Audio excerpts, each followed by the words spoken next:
For those looking for a liberatory martial arts pedagogy and curriculum, we've created Liberation Martial Arts. This will also give you access to uncut versions of our shows without breaks or interruptions, plus early access to our bonus shows, Fighters Brew and SDS9. You can sign up for Liberation Martial Arts through our website at southpawpod.com.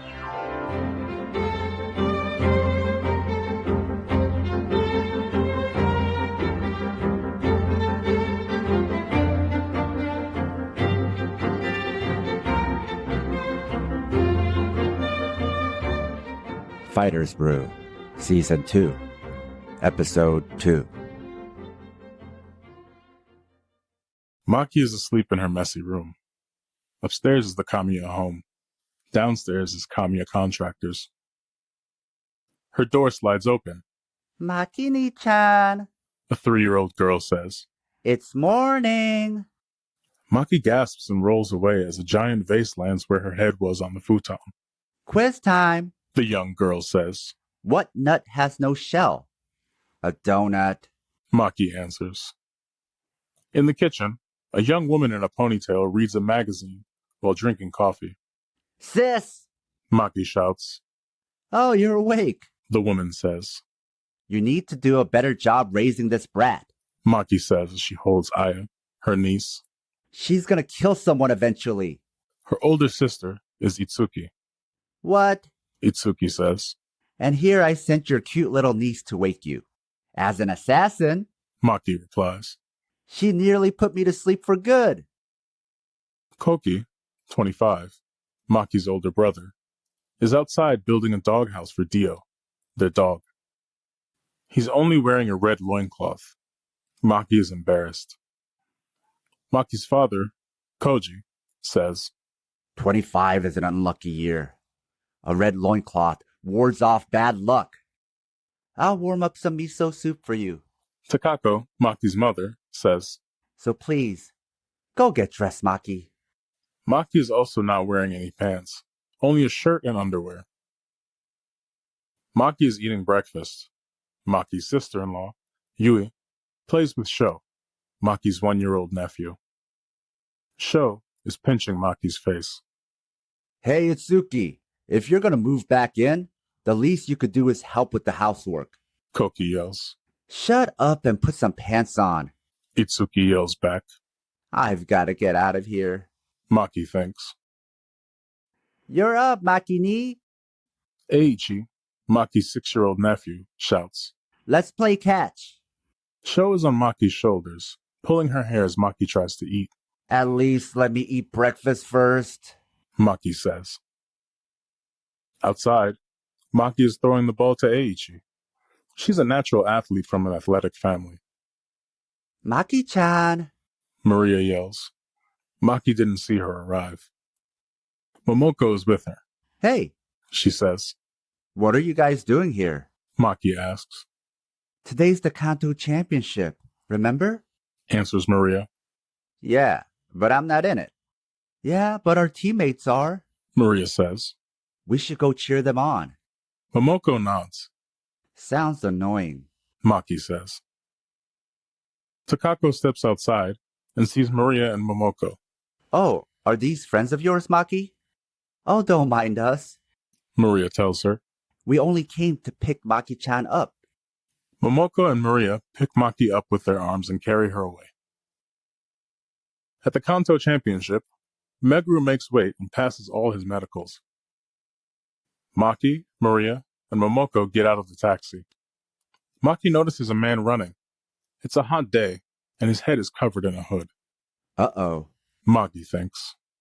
I don't know who he is, but I'm guessing he didn't make weight.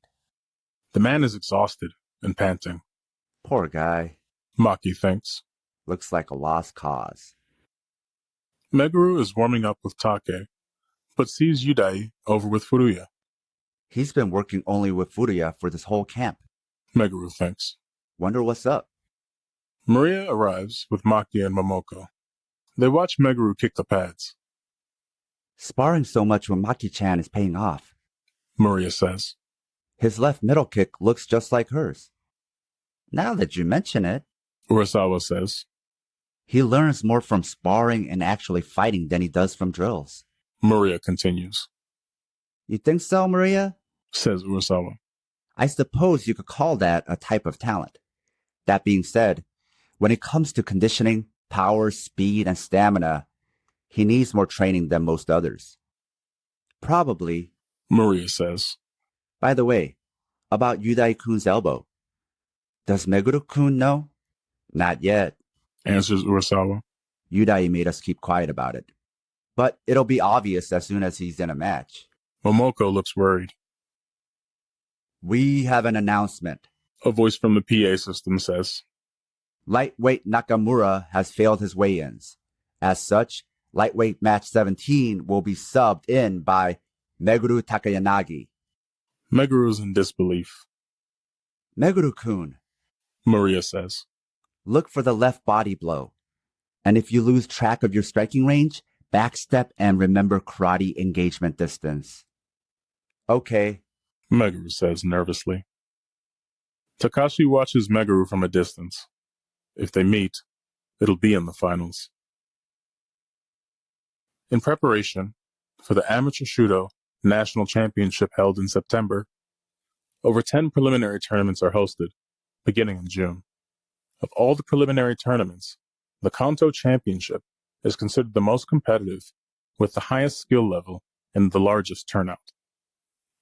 Only the regional tournament winners may move on to the nationals. Only those who show good results earn the right to go pro. Yudai is up. He takes off his shirt and exposes his bandaged arm. A chill runs down Meguru's spine. Don't tell me that was from our roll. Meguru says to himself. Focus, Meguru. Take says. You're almost up too. Match 12, lightweight division single round. The announcer says. In the red corner, from Fighters Brew, Yudai Kitamura. What's the point of fighting with an injury? Maki asks Momoko. But Momoko is fixated on Yudai. Fight! The referee yells. Yudai's opponent starts with low kicks. Horiuchi is a black belt in full contact karate. Take says. Yudai is eating leg kicks from the expert kicker. He winces with pain. He's in range for his right straight, but he can't throw it. Take says. Yudai reaches for the low kick, but Horiuchi notices and throws a high kick.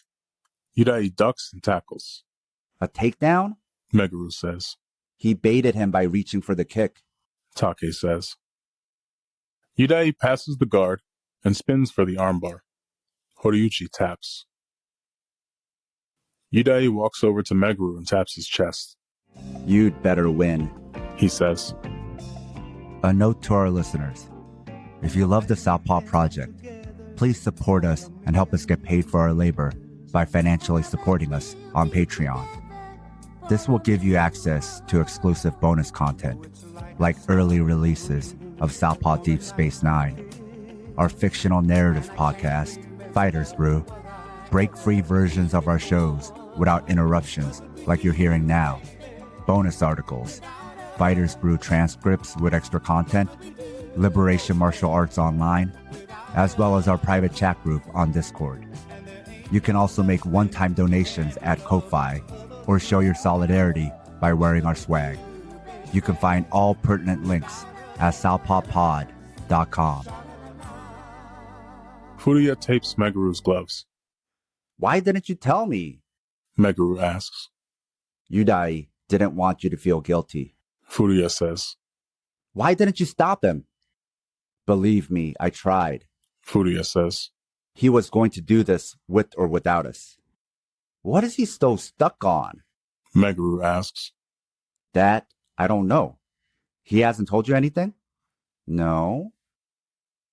On a different mat, Takashi is facing Koichiro Miwa from Fight Sanctuary. The fight begins, and Takashi throws a heavy left middle kick. Koichiro blocks and counters with a left hook. Takashi blocks. Both back away.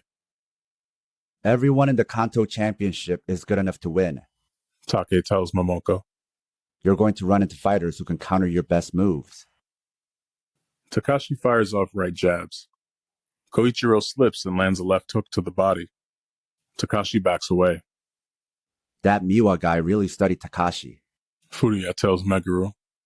He knows Takashi's weak to body blows, but also knows how to counter a southpaw. The basic steps are to move away from the left mid-kick, then counter with a left hook. When he fires right jabs, slip to the outside and follow up with a left hook to the body. Counter a lefty with your left. He who commands the left commands the world. Maria says. It's from boxing, but still holds up in MMA, even against southpaws. Takashi throws right jabs, then disguises his stance switch with a left punch. Takashi throws a right straight, and Koichiro slips again, looking for the hook. This time, Takashi catches him with a right kick. Koichiro didn't notice the stance switch and is out cold. The match is over. He's knocked out every opponent in his amateur career. Furuya tells Urasawa. Watching Takashi win again puts Meguru back into focus. If Meguru wants to face Takashi, Furuya thinks. he needs to win. Yudai is also watching Takashi with great interest. Meguru, your opponent is a speedy outboxer. Furuya says. He wins by racking up points, combining a strong defense with jabs and counters. He's going to keep his distance, so you'll have to be aggressive and take him to the mat. I'll do that. Meguru responds. Match 17. Lightweight division single round. The announcer says. In the red corner, from Wise Factory, Shigeru Omaida. In the blue corner, from Fighters Brew, Meguru Takayanagi. Shigeru, at 25, is an older amateur fighter. This may be his last year to go pro. He stares at Meguru. I'm going to go pro this year and shut Dad up. He thinks. I'm not going to lose to some high school brat. Meguru takes a deep breath. The fight begins. Shigeru shows feints, then moves to the outside and lands a jab. Meguru didn't see it. Shigeru keeps moving to Meguru's blind spots. Backstep Meguru. Urasawa yells. Watch his whole body. Meguru slides back. He can now see Shigeru. However, Meguru still needs to score. Why doesn't he throw the mid-kick? Maki asks Maria. His kicks won't land unless he gauges his distance with the jab. Maria says. He's also super tense. He can't bring his legs above his waist unless he relaxes. If I don't bring this fight to the ground, Meguru thinks. What was all that practice for? Meguru throws a body jab into a tackle. Shigeru dodges both. Meguru slowly gets back to his feet. The match is halfway over. Meguru throws body punches and jabs. He's too predictable. Maria thinks. A counter's coming. Shigeru lands a left hook. Meguru goes down. What hit me? Meguru thinks. If I can keep it standing, Shigeru thinks. I can go to the next round with no damage. He completely read Meguru, going for the body. Take tells Maria. Meguru gets up. I have to switch things up. Meguru thinks. I can't get anywhere like this. The fight resumes. Meguru goes on the offense, but Shigeru is running out the clock. Meguru jabs and goes for a takedown and misses again.